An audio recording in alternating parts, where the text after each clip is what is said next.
नमस्कार दोस्तों, मेरे YouTube channel Rashmi the stylish में आप सभी का बहुत बहुत स्वागत है। आप सभी को वसंत पंचमी की बहुत बहुत शुभकामनाएं। माता सरस्वती आप पर हमेशा कृपा बनाए रहें, इसी कामना के साथ मैं वीडियो प्रारंभ करती हूँ। तो बसंत पंचमी की पूजा अगर आप देखें 2 तारीख को कर रहे हैं तो आपको चौकी 3 तारीख को उठानी है।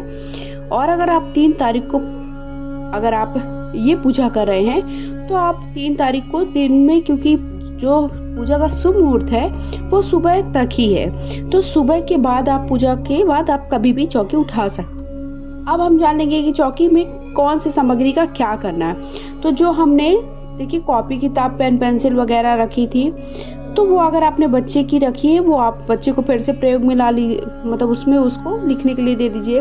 पेन पेंसिल आप दान भी कर सकते हैं किसी को भी। उसके साथ साथ जो मोर का पंख है, बांसुरी है, वो आप पूजा स्थल में रख सकते हैं। बांसुरी बच्चे को प्रयोग में ला सकते हैं, फिर किसी को दान दे सकते हैं। उसके साथ साथ जो दीपक आपने चलाया था वो दीपक आपको क्या करना है, दीपक जब बुझ जाएगा तो उसके बाद हमें दीपक को फिर से आपको अपनी जगह पर, मतलब उसको धुल करके फिर से प्रयोग में ले लेना है। उसके साथ साथ जो आपने, जैसे कि आपने फोटो रखी है या फिर जो भी तस्वीर रखी है, तो हमें जब पूजा करने के बाद हमें सुबह के वक्त, अगर देखिए आपने सुबह पूजा की है तो आप शाम के वक्त एक बार फिर से आरती कर लीजिए उनकी प्रेम पूर्वक, उसके बाद ही चौकी उठाइएगा। और अगर आपने शाम के वक्त पूजा की, देखिए दिन भर में आप कभी भी पूजा कर सकते हैं माता सरस्वती, वैसे स्नान करके सुबह के वक्त ही पूजा करनी चाहिए, वो ज़्यादा शुभ होता है। तो हम जब चौकी, हम एक बार आरती फिर से उनकी कर देंगे प्रेम पूर्वक, उसके बाद ही उनकी चौकी उठाएंगे। फिर जैसे हमने फोटो रखी है, गणेश भगवान को विराजमान किया था और माता सरस्वती को विराजमान किया था, आपने कलश बनाया है, तो गणेश भगवान को फिर से आप अपने पूजा स्थल में रख दीजिए। माता सरस्वती की फोटो, तस्वीर, मूर्ति जो भी है उसे फिर से पूजा स्थल में रख दीजिए। उसके बाद जो हमने फूल चढ़ाए हैं, जैसे कि गणेश भगवान को फूल चढ़ाया था आपने, माता सरस्वती को फूल चढ़ाया, जो भी आपने पूजा स्थल में जितने भी फूल पत्तियां चढ़ाई हैं उन सबको आप मिट्टी में विसर्जन कर सकते हैं या फिर आप बहते जल में विसर्जन कर सकते हैं। लेकिन आप कई बार क्या होता है, हमें बहते जल में विसर्जन करने के लिए उतना समय नहीं, मतलब उतना दिन तक फूल खराब हो जाते, तो आप एक काम और कर सकते हैं कि इन सभी फूलों को एक साथ इकट्ठा करते जाइए, धूप में सुखा लीजिए और उसका आप धूप भी बना सकते हैं। धूप कैसे बनाना है उसका वीडियो आप सभी को मेरे चैनल पर मिल जाएगा कि धूप हमें कैसे बनाना। जो सारे फूल पत्तियां हैं ना, सबको आप इकट्ठा करते जाइए, सारे फूलों को, और अच्छे से धूप में सुखा करके उसका धूप बनाना बहुत ही आसान होता है। उसको सूख जाता है तो हम उसे मिक्सर ग्राइंडर में ग्राइंड कर लेंगे। थोड़ा सा उसमें महकने के लिए हम क्या करेंगे कि चंदन थोड़ा सा डाल देंगे और उसको घी के साथ फिर हम अच्छे से मैश करके उसकी बत्तियां बना लेंगे। वो बहुत ही, इससे हम उसका फिर से प्रयोग में ला लेंगे और ऐसे वेस्ट नहीं होगा। उसके बाद जैसे हमने भगवान को, गणेश भगवान को वस्त्र के भाव से कलावा चढ़ाया था, तो वो कलावा को हमें क्या करना है कि उनका विसर्जन कर देना है। दुर्वा का भी हम विसर्जन कर देंगे।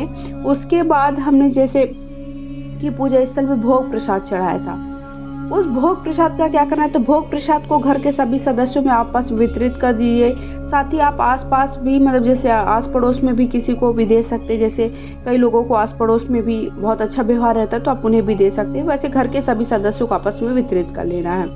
तो इस तरह से हमें जो भी हमने भोग प्रसाद चढ़ाया वो घर के सभी सदस्य आपस में वितरित कर ले, आपस में उसका भोग प्रसाद माता सरस्वती का खाएं। फिर उसके बाद जैसे हलवे का भोग लगाया आपने, मीठे चावल का भोग लगाया, वो भी घर के सभी सदस्य खा लेंगे। तो इस तरह से हमें ये करना है। उसके बाद हमें माता की तस्वीर को पूजा स्थल में फिर से रखते हैं। जो लोटे में जल रखा था, अगर आप जल रखे हैं तो उससे आप क्या करेंगे, अगर आपने सुबह के वक्त पूजा की है तो चंद्र भगवान, सुबह सूर्य भगवान को अर्घ दे दीजिए या फिर आप चंद्र भगवान को अर्घ दे सकते हो। जो सुहाग की सामग्री है आप किसी भी जरूरतमंद को दान दे दीजिए या फिर घर की जो महिलाएं हैं वो आपस में एक दूसरे, सभी लोग प्रयोग में ले लीजिए। उसके बाद जो नीचे आपने चौकी में कपड़ा बिछाया उसे धुल करके फिर से हम प्रयोग में ले लेंगे। जो दक्षिणा चढ़ाई वो किसी कन्या को दे देना या फिर किसी जरूरतमंद को दे देना। हम इस तरह से हमें जो भी पूजा स्थल में हमने सामग्री चढ़ाई है उन सभी का हमें क्या करना है, ये सारी चीज़ें मैंने इस वीडियो में बताया है। तो अगर आप सभी को ये वीडियो पसंद आया, थोड़ा भी जानकारी भरा लगा, तो वीडियो को लाइक कर दीजिएगा। पहली बार चैनल पर जुड़े तो चैनल को सब्सक्राइब कर लीजिएगा, बेल आइकन को दबाइएगा। कमेंट बॉक्स में जाकर के जय हो माता सरस्वती या हर हर महादेव अवश्य लिखिएगा। इसी तरह मेरे चैनल में आपको पूजा पाठ से जुड़ी जानकारियाँ प्राप्त होती रहेंगी।